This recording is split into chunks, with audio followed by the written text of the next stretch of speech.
Okay, thank you, Shifu, for the introduction. It's really wonderful to be here. I spent a lot of good years, just 7 flights up from here. So you're at a wonderful venue for the conference. Also, as a longtime New York City resident, there can't be a better place for a conference. So thank you very much for having me here. What I wanted to talk about today, I think, is SenSys. Of course, it's a field that is being transformed by artificial intelligence. I wanted to give some perspective from IBM as a major IT company, how we're thinking about AI. So let me start with this particular scene here, because I think it's actually a nice lesson for what's happening in the field. This is actually a clip of the IBM booth at NeurIPS in 2018. So in 2018, I think the field felt like we hit a high watermark. We had 20,000 papers submitted to the top 8 AI conferences alone. So really, a remarkable amount of work being done. So I don't know if anyone will recognize this conference, but by July of 2019, this is an image still from CVPR. Oh, you can see a lot more people. 2019, the top 8 AI conferences got 38,000 papers. And these are regular papers. These are not even counting the workshop papers and the demonstrations and so on. So clearly, technology is moving at an incredible rate. But I think we can say that with AI, we're seeing something that we haven't seen before. I mean, this is really unprecedented in the amount of work that's being done. So we can really trace this back to a point in time, when this transformation started. And if we go back to a date in 2012 with the famous result that University of Toronto got on ImageNet, where deep learning was used as the technology to get this result on ImageNet, a big drop in the error rate down to about 15% classification error on a task of about 1,000 categories of labels. The world hasn't looked back. And on that task alone, the error rate was driven to even being lower than human performance on that task. And what do we have to thank for it? I mean, clearly more data, more compute, but also more powerful algorithms. And really, these neural networks have been the backbone of a lot of the transformation that we've been seeing in AI. In 2012, that particular convolutional neural net that got the result on ImageNet was only 7 layers. I think today we're seeing, easily 50 layers, 100 layers in neural nets. So the implication of all of that has been this dramatic transformation of many long-standing tasks in AI, not just computer vision, not just image classification, but language translation, speech transcription, other tasks in language processing. And for a company like IBM, what we're seeing is really an incredible opportunity to make a big impact on industry problems. And this is everything from tasks which have been difficult for a long time to things which are brand new, that were previously not possible before. So for example, insurance companies are increasingly using visual recognition technologies to do things like automating the assessment of damage to a vehicle. Of course, we're seeing a lot around automated driving. The whole manufacturing industry is really taking advantage of deep learning technologies to do things like inspect for defects. Sports, I'll give some examples. Actually, that's sort of fun application that's being possible. But anyway, lots of excitement in the field. Lots of amazing opportunities for really having an impact in the industry. Now, with all of this great progress, though, we have to recognize that deep learning itself, while it's powerful, has some important limitations. So in fact, if we think about what deep learning is enabling, it's really what we can only call narrow AI. And by narrow AI, what I mean is we're given a well-defined task. we're given enough training data and so on. And if we have those ingredients, then there's a really good chance that deep learning and neural nets are the tool to hit it out of the park. But when we look from an industry point of view, it actually doesn't look like narrow AI, what we have to address. So instead of having a small number of very large data problems, when we look across different industries, from insurance to healthcare to finance, industrial applications, we have a large number of tasks with small data. So it's really a shift of character of the problem, and there are many other dimensions which also become extremely important. I'll just put a whole category here which I call trusted AI. And that's really about how do we ensure these models that we're training using deep learning are fair, explainable, robust to error, transparent, and so on. And lastly, we have the challenges around scaling all of these applications. I'm not going to talk about general artificial intelligence. The press likes to talk about it a bit, but I think we really don't know how to get there. It's probably 50 years away, so on. But we know about this journey we need to take from narrow AI to deep AI. So I'm going to talk a little bit about that framing in particular. So importantly, we have this core of AI algorithms that's part of this 33,000 papers that are being written each year, and that will continue to progress very much. This is really about how do we make AI better? How do we have more capabilities when it comes to understanding language? How do we learn from less data? How do we combine learning and reasoning? And I'll talk a little bit about the work that IBM Research is doing in core AI. But importantly, there's this layer of trust around the core AI, which is extremely important because if AI is really meant to be counted on in practice, if it's really meant to help drive decisions by people, then we need to trust these models. And that means we need to ensure that they're fair, robust, explainable, transparent, and so on. And I'll talk a little bit more about that. And then last, importantly, is, okay, if we have this trusted AI, then how do we scale it? How do we go from having just a handful of applications to having tens of thousands or even millions of different applications, and managing all of those AI models and AI systems in practice? And I'll talk a little bit about that. And as I will also touch on, I think, appropriate for the SenSys community, a little bit around algorithmic efficiency and how we can think about some new technologies for the edge. But let me start by giving a few examples and then show some demos in my talk. And the first one is a nice piece of work that IBM Research has done this year, particularly on language. Now, language is very important for enterprise applications because we see this in so many places. We see it with customer care.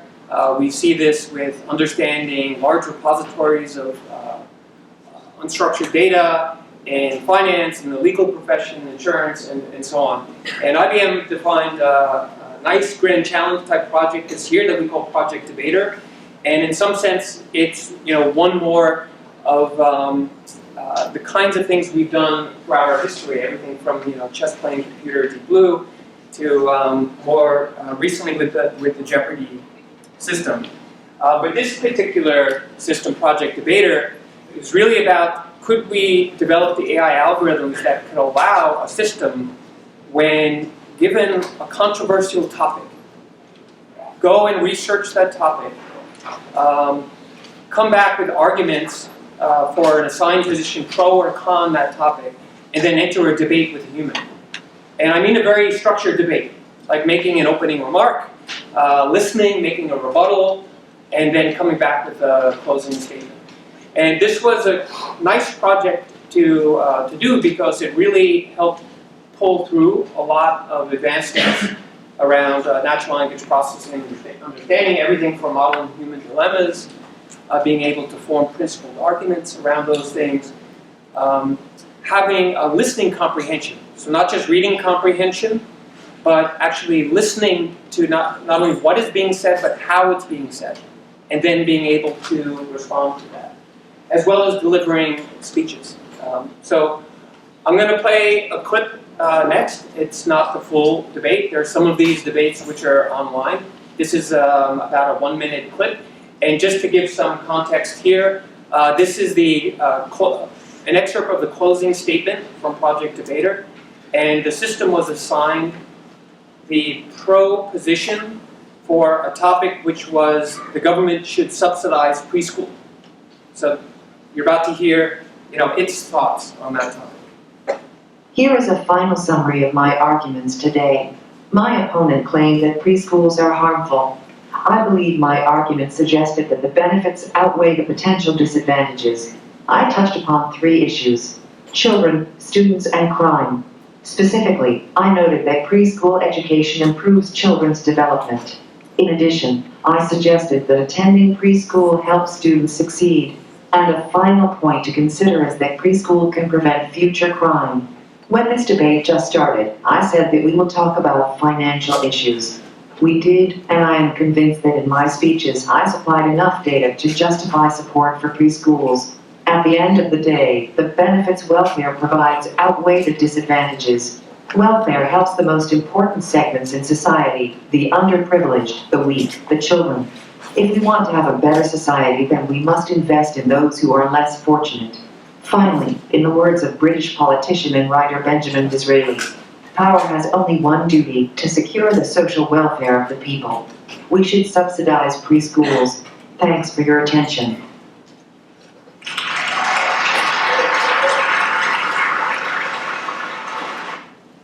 So pretty amazing, huh? The human debater looks fairly flummoxed, but he actually did very well. He ended up winning the debate. He was an expert debater, a champion debater, and the way these debates are evaluated, the audience is surveyed before the debate, and then they're surveyed again after the debate. In this case, the audience was overwhelmingly in favor of the pro position even before the debate started. And then by the end, the human debater managed to move the audience somewhat from that position. So there are many debates where the system did win, but this is an example where it did not win. And it actually points to some of the strengths that people have that the computer does not. In this case, the human debater was able to actually see the audience, as he was making his arguments, get a sense for what was resonating with the audience and so on. So that's not a skill that comes easily for the computer. But that same audience was surveyed after the debate about which debater better enriched their knowledge. And clearly, overwhelmingly, the audience said that Project Debater did better than that. And you got a little bit of a taste during the closing statement, but if you heard the whole debate, it was really impressive the way the computer system was making references to different information, citing sources and so on. Something that the human debater was less good at. So great example of moving the ball forward on language. There are many applications that we're continuing to explore heavily for language. Customer care is one. I think it's something we all experience. I don't know how much of us would like to spend a day in wet socks, but people really feel like they need a better experience with customer care, and it's one area of application where AI systems are becoming increasingly important. I think the way to think about customer care, it's not simply just chatbots, but it's really how can a computer agent, along with a human agent better interact with the customer.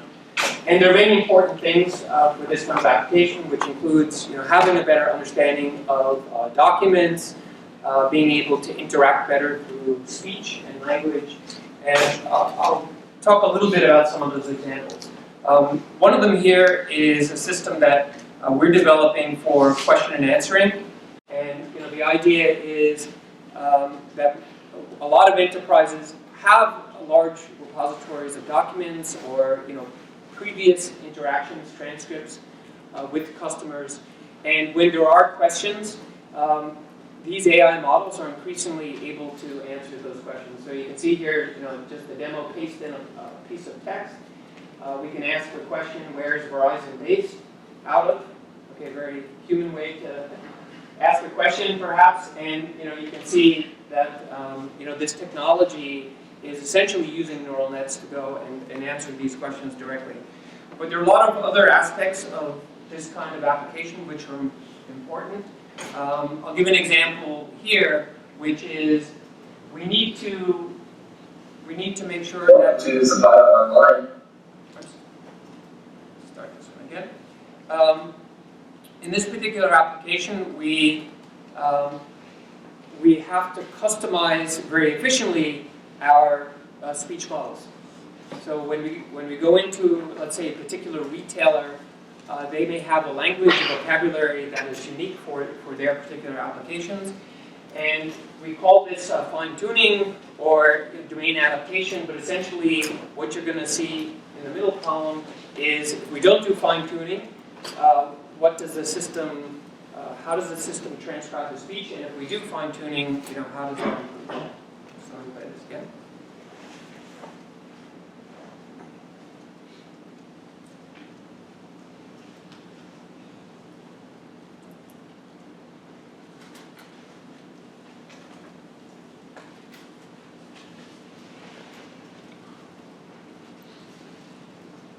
To supply online, how can I help you? I ordered a trip forward robot vacuum cleaner last week, which got delivered yesterday. The vacuum cleaner appears to be damaged. I was wondering if I can get a refund. If the product is damaged, you can return the product for a full refund. Do you want me to process the return? That would be awesome. I have a micro water dispenser in the same order. I'd like to keep that. Okay, nothing changes with the water dispenser. Do you have the original box of the package with you? Yes, I still have the trip forward box with me. In that case, I can generate a return label for you. Thank you for contacting Zapata online. Sounds great. I can do that. Thank you. So you can see on the side here, it's really having a very poor recognition of some of the phrases here. When we have this domain model, it's doing much better. Now the same thing happens on the generation side. And we want to be able to train with less and less data. Many of these retailers, different enterprise companies, want to have customized voices with their agents. And we want to be able to do this customization with as little data as possible.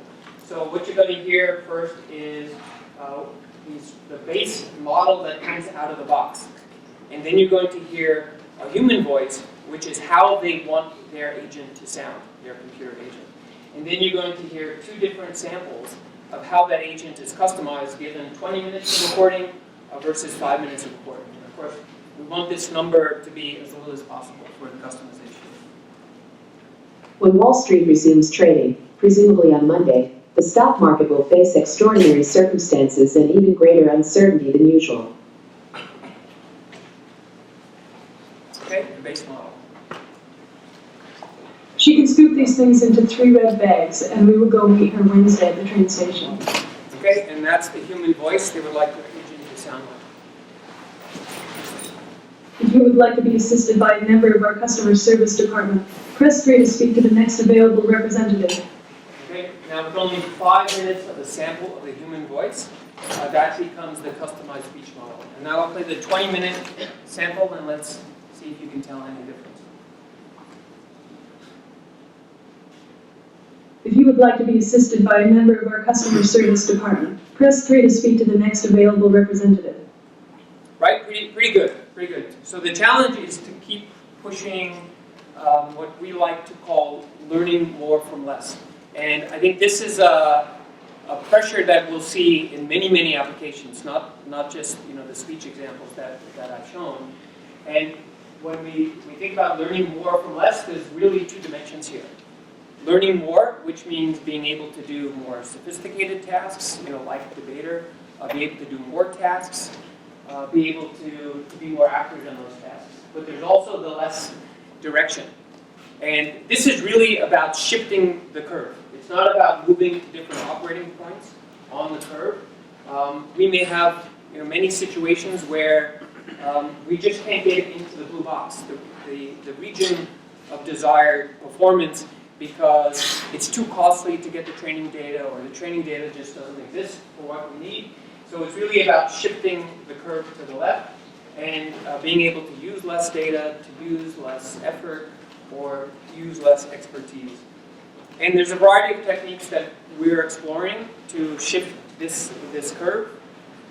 Transfer learning is a big one, where you want to leverage the models that you've already trained and use that knowledge to help you with your new task. One of the techniques we developed for that in the context of computer vision is called spot tune. Now spot tune is kind of interesting because it starts with a base model that we want to fine tune and adapt for our new task. But the way spot tune is working is for each new image in our new task, it's creating a separate network that we call a policy network that's helping us determine which of the blocks in our base network we should keep and which are the ones that we should fine-tune for our new task. So in a way, we have a very complex neural network, and we're building this other layer of intelligence with this policy network on top of it to have the best fine-tuning that's possible.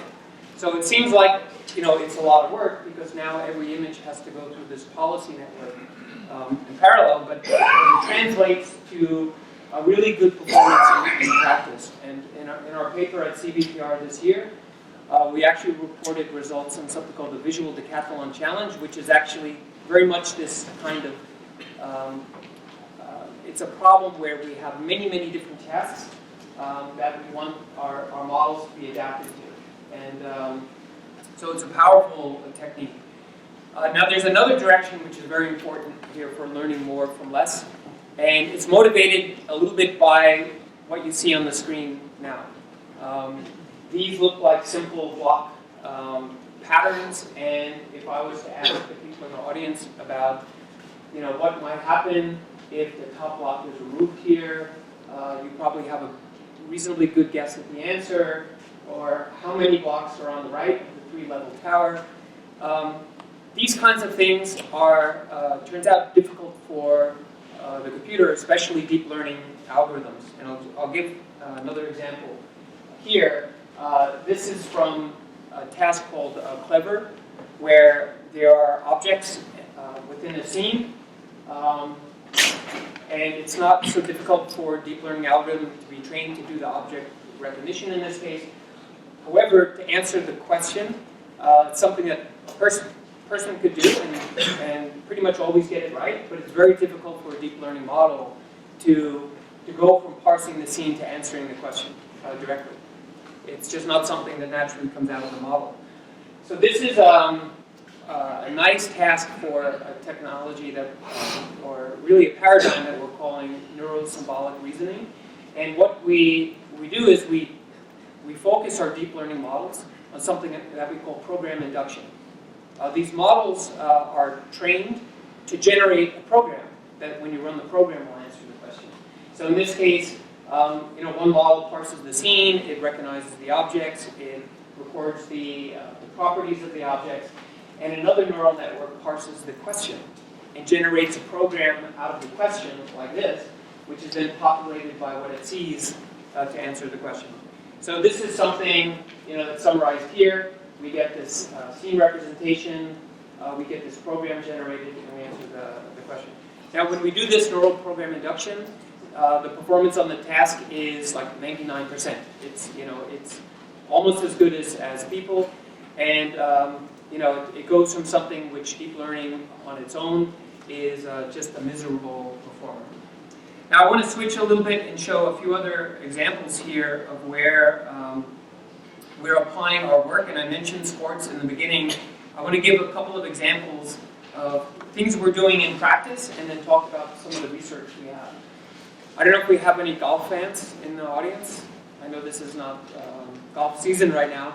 IBM has fielded for the last couple of years an AI system for golf. And essentially what this system does is it watches all of the play at an event. In this case, it's the Masters event, and it generates the highlights automatically. And it does this by looking for clues visually and also by listening to what it hears. So the sound of the crowd.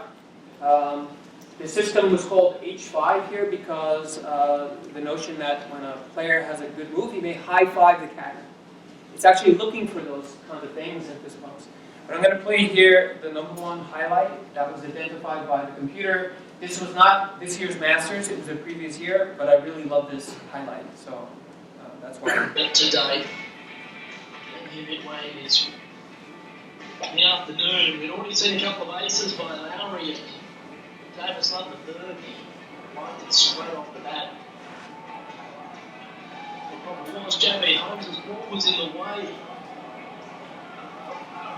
He thought that hurt his chances, but then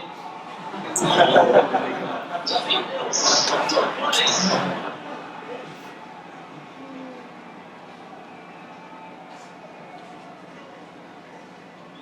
The 18th ace in Masters history. Yeah, so that really happened.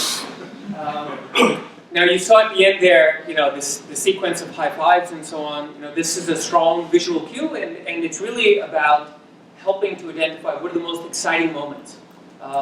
It's not necessarily replacing the data feed or the leaderboard or all of those things, but it's saying there was a special moment. The same system was deployed at tennis, so both at Wimbledon and US Open. I wanted to give an example here. You can really see what the computer is looking for. This was one of the top 10 from Wimbledon.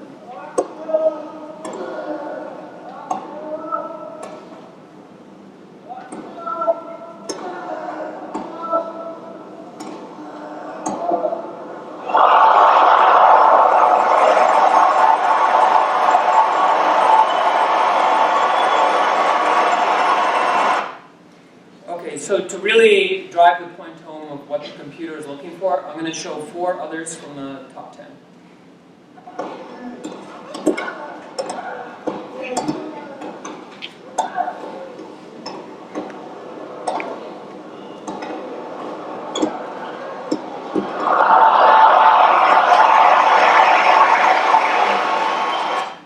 Okay, now you can really see, what's important here to be a highlight. Don't tell the players. So this is a great example of putting sensors, using cameras, listening to the crowd. There's another interesting aspect that we realized there was opportunity in Masters this year, which is if we're listening to the crowd in golf, depending on the hole, we may or may not have a big audience at a particular hole. And in some sense, a player could have a great shot, and if there's not a big crowd, and we're, the sound of the crowd is part of our model, then we're not being fair to that player. So this is a great example of where we used an IBM product, which is all about monitoring the performance of our models in practice. And it's listening to the environment, the background of each hole, and it's feeding that information back in, and it's weighting the models to be more fair to the players. But I wanted to show one example where we are continuing to advance around sports, and that's putting multiple pieces together here. So not just the visual and audio recognition, but the language model, so generating language, combined with speech, generating fully expressive speech. And we put this in the context of something that we call live sports commentator. So the idea here is not just recognize highlights, but narrate what is happening within that game. But the way we're approaching this particular task is to learn as much as we can in a single end-to-end neural net model. So not approach this as an engineering problem where we have 100 engineers and they're all programming algorithms around player detection or ball tracking or field detection and so on. But essentially go from raw pixels to the generation of language for what's happening. So far the system was trained on about 50 games, full games, with the human-generated commentary for those games. And what I'm about to play, it's a handful of clips. The computer has not seen these clips before, so these are test clips. And the computer's just saying what it thinks it should say in these particular scenes. So I have to describe all that up front because I think you're going to see this is still a work in progress. So it's always surprising for us what the computer is going to say. We don't always know why it's saying what it's saying, but it really looks like some promising results so far. Let me play some of these clips. Lukaku sends the ball to McGeady. McGeady sends a cross, and then stopped by the goalkeeper. Randall sends the ball to Hernandez. And here comes the cross. Cummings is making an attempt. This ball is going nowhere.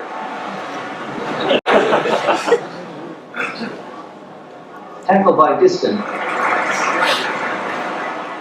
And here comes the cross.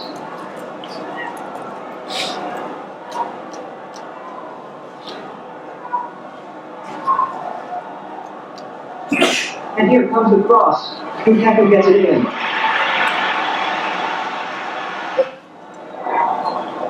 And here comes the cross. Sambal is making an attempt. This one goes too wide. I thought I knew what a cross was, but now I really don't. So you can see it's still a work in progress. But if we can get this to work through learning, just think of all the possibilities here. We're putting a lot of intelligence behind behind audio, visual content, behind sensors to create this experience around a real-world event. And of course, today with a lot of sports, it's one size fits all in terms of the broadcast and the commentary. And while this may never replace the Super Bowl or the World Cup, type of commentary, just think of all of the events that are out there, and the ability to generate a very personalized experience and commentary for the users. So I talked about a few examples of where, at IBM Research, we're pushing on some of these core AI algorithms. There's a lot more to happen in this space. But I really wanted to focus now on some of these dimensions of trust. It came across a little bit in these models for golf and wanting to be fair, but we have to continue to do more of that. And at IBM, when we think about trust when it comes to AI, we think about 4 pillars here, we call them. Fairness, explainability, adversarial robustness, and transparency. And this is where we really need to be thoughtful in how we're developing our AI models and deploying them in AI systems.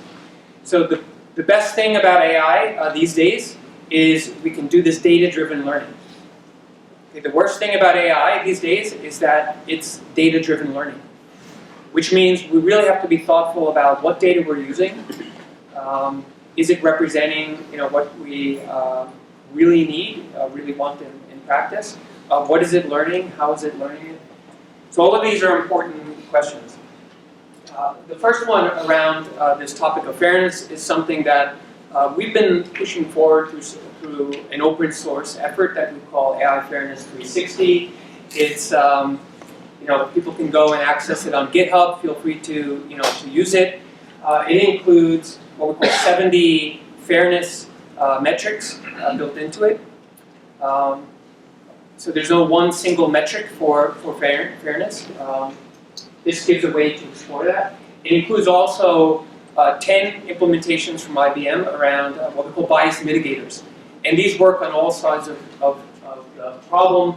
So some of the algorithms, when they're given an AI training task, what they do is they can pre-process the data in a way that helps to make the models more fair. Some of the algorithms work, some of the mitigators work on the learning algorithm itself and try to ensure that it's more fair. And then some of them work also on the outputs of a model. And you can see here, some examples. This is the case of doing a scoring of, of a customer around getting credit, like a loan. And in this case, there are protected attributes. You shouldn't use things like the gender of the person or the age of a person.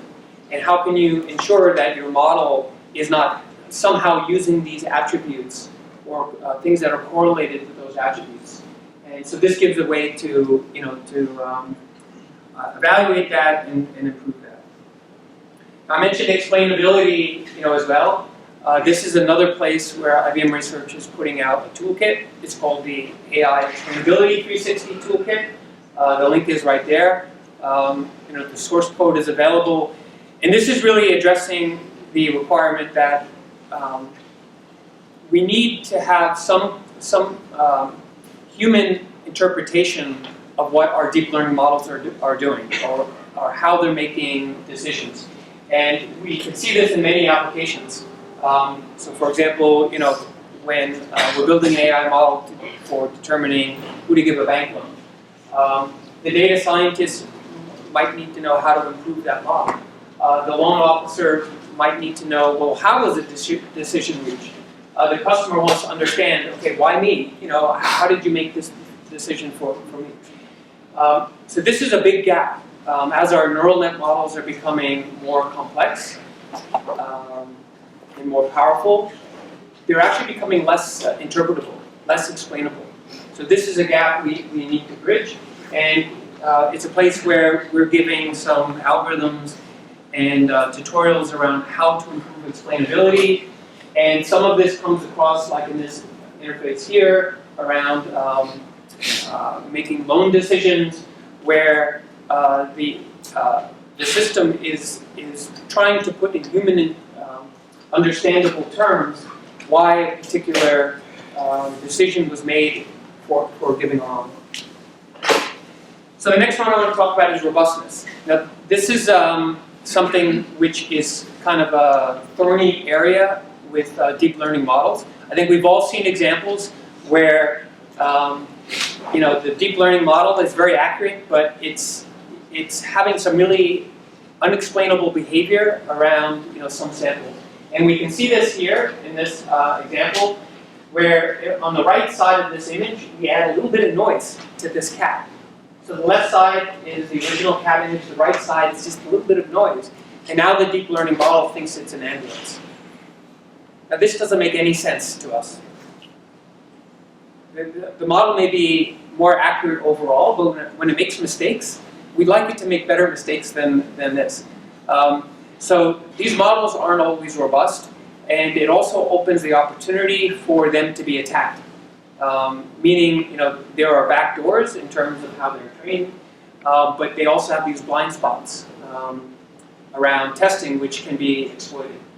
So this is another toolkit that IBM Research has put out called the Adversarial Robustness Toolkit. Again, it's a GitHub open source toolkit, and it provides different ways to measure robustness to help ensure during training that our models can be more robust. But the last one I want to mention here is around transparency, and this is a notion that's still being developed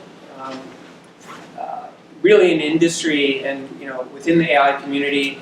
We know with when we buy consumer goods in the store, we see often these labels on them, or like when we buy foods that tell us what are the ingredients and and so on. This kind of transparency is important in AI. That when we use an AI application or an AI service, it would be good to know how is that system trained, what is it good for, what kind of tasks is it supposed to be used on, and so on. And at IBM, we're building out some of the framework around what we call enabling this transparency through fact sheets, where we have all the notions around how a model was developed, recorded in some kind of metadata that can then be used to give more transparency. Now the last area I want to talk about is scaling AI. So if we have these core algorithms which are really good and we build these layers of trust, we still have the question here, how do we go from supporting 10 applications to tens of thousands of applications? And that's really scaling of the AI. And I come back to a whole data science lifecycle here. Where we start from our training data, we train our model, we deploy our model. What we really need to have is this loop here, where we have this continuous improvement. Also this operationalization of trust that becomes part of it. But one important thing about this loop is the loop just can't be based on the model itself, because if it is, we might be focusing on the wrong thing. It needs to focus on what we call the key performance indicators, the metrics of the application itself. So if I go back to the customer care example with the speech model, we may be hyper-focused on lowering the word error rate on our speech transcription model, but it may already be good enough. And what really matters is the call deflection rate in our customer care system. So the opportunity for us is, how do we make a bigger loop here and focus the feedback where it matters most for our application? This is an example here just where if we're only focused on each individual model, we just may be focusing on, we're already above the threshold that we need. So one of the techniques that we're working to apply to this bigger loop, which I think is well known in the machine learning community, is active learning. But the idea is to try to extend this active learning. So we're doing the supervision, we're focusing the supervision on where it matters most for the application, not just each of the individual models. And this can make a big difference in practice because we're better focused on what the goal is as opposed to those individual models. Now, the last aspect of scaling that I wanted to talk about is around acceleration. So we know in deep learning, these models are data hungry. We know the systems are compute intensive, and this is not just on the learning side, but this is also on the inferencing side. Now it's kind of interesting here, but we look back to technologies that we had even before the digital age. We look to analog technologies. And the reason we do that is because if we look at what's required in our deep learning models, some of these operations, what we need is essentially, it looks like linear algebra operations, matrix vector product, and matrix element update.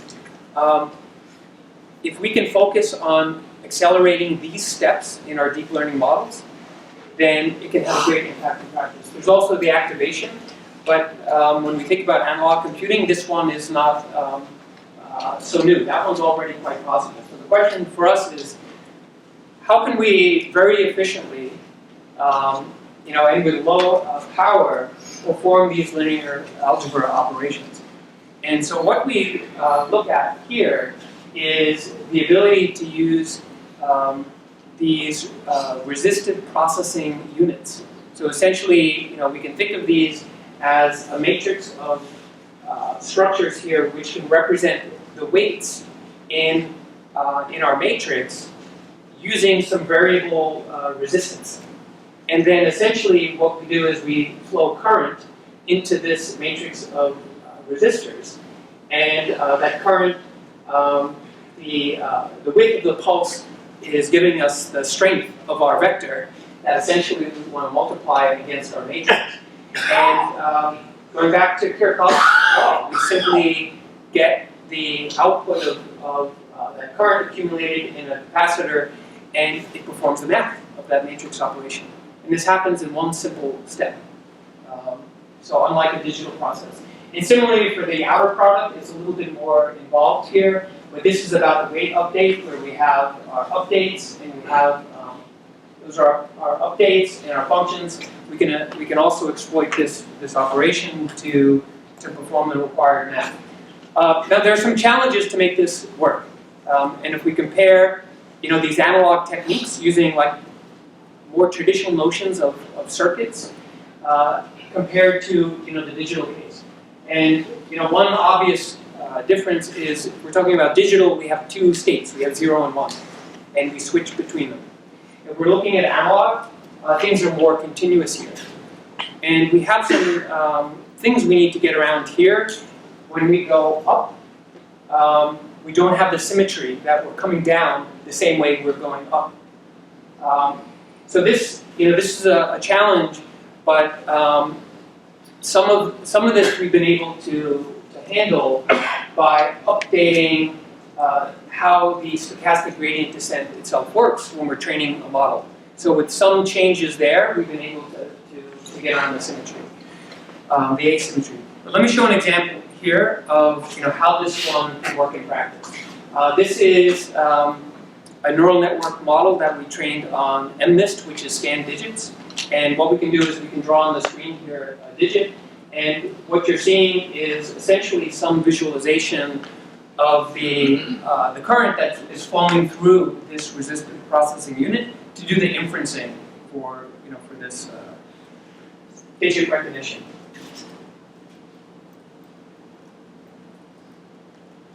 Okay, so you can see the 4 here, which is drawn. Okay, so all of this is happening in good old-fashioned analog circuits here. You can see, it's correctly recognizing that one as a 4, and it works on multiple digits too. It has a lot of the properties that we like in terms of shift invariance and size invariance and all of those things. Now in practice, this one is really important because these circuits are very low power, very low energy. It gives us an opportunity to put something at the edge to do more inferencing, right at the sensor, and so on. So I think with that, I want to conclude. I talked about core AI and some of the things that we're doing at IBM Research to continue to move the ball forward around the core AI algorithms themselves. I talked about trusting AI and the pillars of trust and fairness, explainability, robustness, and transparency, which is really important for making something which we can rely on more in practice. And I talked about scaling AI. What are the kinds of things that are important as we want to go from tens of applications to really a large field of applications, and that includes more focus on the whole life cycle, as well as bringing more automation to learning. And I talked a little bit about the algorithmic efficiency, and one of the directions that we're working on at IBM Research, which is really about exploiting analog circuit technology to perform some of those operations which are at the heart of deep learning and convolutional neural nets. And I think with that, I will conclude, and maybe we have time for a couple of questions. Okay, thank you.